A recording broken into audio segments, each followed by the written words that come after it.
So finally Ben 10 dynamite comic issue 1 की अपार सफलता के बाद इसका इशू 2 भी रिलीज हो गया है and not gonna lie this is insane. और ऑनेस्टली मुझे लगता है कि ये इशू वही चैप्टर है जहाँ से हमें समझ आना शुरू होता है कि मोर मेच्योर बेन 10 से क्रिएटर्स का एक्चुअल मतलब क्या था। क्योंकि भाई ये सिर्फ एक बेन 10 स्टोरी नहीं है बल्कि बेन 10 को कम्प्लीटली नए लेंस से देखने की कोशिश की गई है। और अगर तुमने अभी तक इशू 2 नहीं पढ़ा है तो पहले ही वार्निंग दे देता हूँ कि इस वीडियो में स्पॉयलर्स होंगे, बहुत सारे स्पॉयलर्स। तो अगर तुम कॉमिक पढ़ चुके हो या स्पॉयलर्स से कोई प्रॉब्लम नहीं है तो चलो शुरू करते हैं। उससे पहले थोड़ा सा रिकेप भी ले लो। समर वेकेशन चल रही थी, ग्रैंडपा मैक्स, बेन और ग्वेन रोड ट्रिप पर निकले हुए थे, लेकिन एक छोटी सी आर्ग्यूमेंट के बाद बेन अकेला जंगल में चला जाता है और वहीं उसे ओमनीट्रिक्स से मिलती है। लेकिन ये ओमनीट्रिक्स ओरिजिनल कार्टून जैसा नहीं था। मीटियोर से गिरने के बाद बेन के पास जाने पर वो उसके हाथ पर नहीं चिपकती, बल्कि ये ओमनीट्रिक्स रोबोटिक केबल से निकालकर खुद बेन के हाथ को लपेट लेती है, जैसे कोई अननोन एलियन टेक्नोलॉजी उसे चला रही हो। और सबसे बड़ी बात, बेन खुद एलियन सिलेक्ट भी नहीं करता, ओमनीट्रिक्स ऑटोमेटिकली एक्टिवेट होता है। सबसे पहले 4 आर्म्स और फिर हीट ब्लास्ट में बेन को ट्रांसफॉर्म कर देता है। और यहीं से हमें समझ आ गया था कि कॉमिक में कुछ तो अलग होने वाला है। लेकिन सच कहूँ, इशू 1 तो सिर्फ सेटअप था।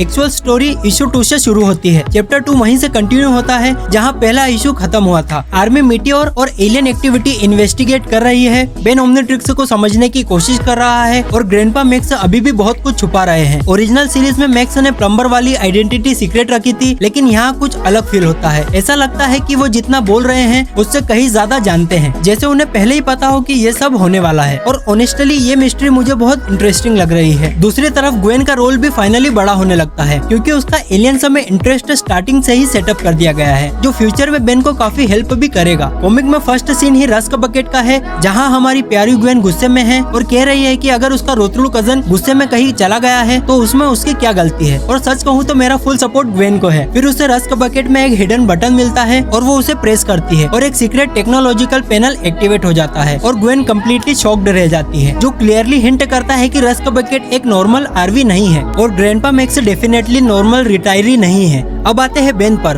और यहीं से इशू 2 का सबसे शॉकिंग पार्ट स्टार्ट होता है। बेन हीट ब्लास्ट फॉर्म में होता है और कहता है कि ये सब नॉर्मल नहीं है। 1 मिनट पहले वो 4 आर्म्स था और अभी इस एलियन में फंस चुका है। वो ओमनीट्रिक्स से निकालने की कोशिश कर रहा होता है, क्योंकि उसे बस नॉर्मल बनना है, घर जाना है और ये सब खत्म करना है। लेकिन फिर Omnitrix completely out of control हो जाता है और back to back Ben Heatblast से अपग्रेड से ग्रे मैटर से स्टिंग फ्लाई और फाइनली एक्सेलरेट में रैपिड ट्रांसफॉर्म करता है। और ऑनेस्टली ये सीक्वेंस देखकर मुझे समझ आ गया कि क्रिएटर्स क्या करना चाहते हैं। पहली बार ओमनीट्रिक्स से एक सुपर पावर नहीं लगता, एक एलियन डिवाइस लगता है, अननोन, अनप्रेडिक्टेबल और डेंजरस। और फिर आता है वो पैनल जिसने पूरी बेन 10 कम्युनिटी को डिवाइड कर दिया। कई ट्रांसफॉर्मेशंस के बाद बेन ह्यूमन फॉर्म में वापस आ जाता है, रोता हुआ, थका हुआ, इमोशनली ब्रोकन। और सिर्फ ये एक इमेज काफी थी पूरी फैंडम को 2 हिस्सों में बांटने के लिए। क्या इस कॉमिक में बेन 10 के ट्रांसफॉर्मेशन से पेनफुल है? क्या ओमनीट्रिक्स लिटरली बेन को हर्ट कर रहा है या फिर बेन सिर्फ ओवरवेल्म हो गया था? कुछ फैंस का मानना है कि ये कॉमिक बॉडी हॉरर डायरेक्शन में जा रही है और ऑनेस्टली मैं उनकी बात समझ सकता हूँ, क्योंकि ट्रांसफॉर्मेशन से यहाँ कूल कम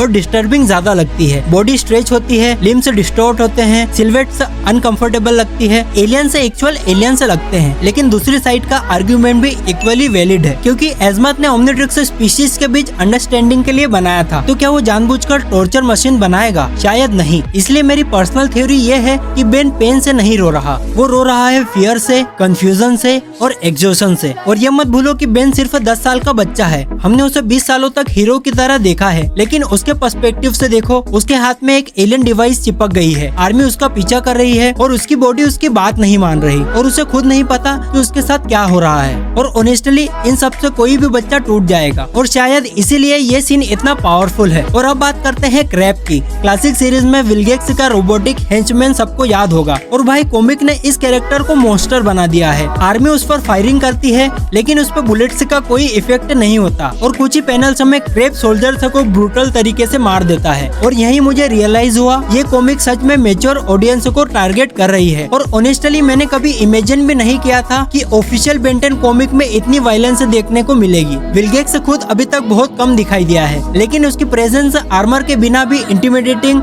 डिस्टर्बिंग और डेंजरस लगती है, बिल्कुल वैसे ही जैसे ओरिजिनल सीरीज में फील होता था। और मैं सिर्फ यही होप करता हूँ कि प्लीज विलगेक्स को ओमनीवर्स वाले विलगेक्स जैसा मत बना देना। उधर ग्रैंडपा मैक्स से आर्मी वाले इंटरोगेशन कर रहे हैं। अब बात करते हैं कैनन बोल्ट की। हाँ, फाइनली कैनन बोल्ट डेब्यूट करता है और फैंडम फिर से डिवाइड हो जाती है। कुछ लोगों को इसका डिजाइन अमेजिंग लगा, कुछ लोगों लोगों को लगा कि बेचारा सांस लेने के लिए भी स्ट्रगल कर रहा है। लेकिन एक चीज डिनाई नहीं की जा सकती, ये बिल्कुल फॉरगेटेबल नहीं है और यही इस कॉमिक की सबसे बड़ी स्ट्रेंथ है। चाहे तुम्हें डिजाइन पसंद आए या नहीं, तुम उनके बारे में बात जरूर करोगे। और आज के टाइम में इन डिफरेंसेस से बेटर है इन डिवीजन। पर्सनली मुझे पहले इसके आर्ट वर्क में कैनन बोल्ट पसंद नहीं आया था, लेकिन अब ये डिजाइन मेरा फेवरेट बनने वाला है। और फिर बेन कैनन बोल्ट बनकर आर्मी से दूर भागता है, लेकिन क्वेश्चन ये है कि कैनन बोल्ट को पता कैसे चला कि रोलिंग करना उसकी मेन पावर है? क्या ओमनिट्रिक्स से ही बेन से ये सब करवा रही है? कैनन बोल्ट रोल करता हुआ आरवी के सामने आ जाता है जो उसकी तरफ ही आ रही है और ग्वेन उसे चला रही है। ओवरऑल मुझे लगता है कि इशू 2 इशू 1 से काफी बेटर थी। ये फाइनली अपनी आइडेंटिटी स्टेब्लिश कर रही है, लेकिन इसका पेस थोड़ा स्लो है क्योंकि हम अभी भी ओरिजिनल सीरीज के फर्स्ट एपिसोड के इवेंट्स में ही हैं। लेकिन पे ऑफ अच्छा रहा तो मुझे पर्सनली कोई प्रॉब्लम नहीं है। और अब सबसे इम्पोर्टेंट सवाल तुम लोगों के लिए, क्या तुम्हें लगता है कि ओमनिट्रिक्स से ट्रांसफॉर्मेशन सच में पेनफुल है या बेन सिर्फ मेंटली ओवरवेल्म हो रहा है? क्या ये कॉमिक बॉडी हॉरर डायरेक्शन में जा रही है या फिर ये ओमनिट्रिक्स के अर्ली स्टेबिलिटी फेज को दिखाने की कोशिश है? कमेंट्स में अपनी थ्योरी जरूर शेयर करना, मैं सब पढ़ूंगा। और अगर तुम्हें वीडियो पसंद आई हो तो लाइक जरूर करना और चैनल को सब्सक्राइब करना। और अगर तुम बेन 10 को सपोर्ट करना चाहते हो तो ऑफिशियल कॉमिक को सपोर्ट करना मत भूलना।